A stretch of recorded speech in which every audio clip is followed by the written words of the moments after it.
अक्सर लोग पूछते हैं कि ये स्टीरियोटैक्टिक रेडियोथेरेपी क्या होता है, SBRT या SRT क्या चीज़ होती है। तो स्टीरियोटैक्टिक मतलब होता है कि जब हम बहुत ही फोकस्ड रेडिएशन देते हैं, फोकस्ड हाई डोज रेडिएशन, और कम फ्रैक्शंस में यूजली इसको दिया जाता है, क्योंकि बहुत हाई डोज होता है तो बिल्कुल ही अक्सर ये छोटे ट्यूमर्स में ही दिया जाता है, छोटे ट्यूमर्स में ही इसको दिया जाता है। नॉर्मली जो ट्रीटमेंट होता है वो 3 हफ्ते, 6 हफ्ते, 8 हफ्ते कुछ इस तरह से चलता है। जो SBRT होती है उसमें जो रेडिएशन होता है, स्टीरियोटैक्टिक रेडिएशन जो होता है वो चलता है 3 दिन के लिए या 5 दिन के लिए ही होता है।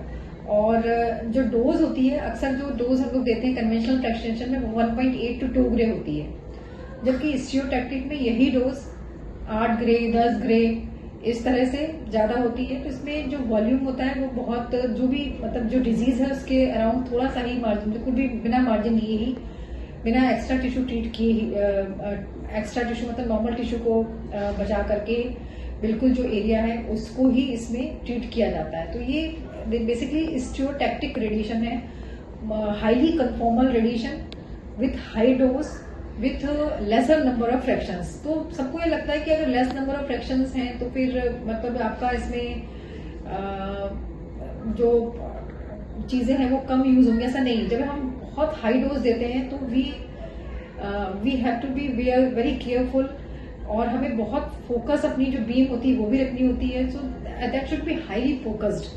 तो हाईली फोकस्ड में हमें और ज्यादा पूरा मशीन की इमेजिंग, टारगेटिंग, हर चीज बहुत मतलब अच्छी करनी होती है।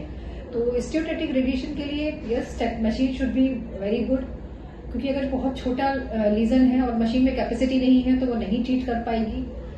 और yes, it is very important to have a good radiation oncologist also, because we should know what should we treat and what should we not treat, क्या हमें नहीं करना है, तो वो भी उसको देखना जरूरी है। क्योंकि अगर इतनी हाई डोज नॉर्मल टिश्यू में किसी चली गई और फिर उसकी वजह से अगर साइड इफेक्ट आ गए तो वो भी बहुत परेशान करता है।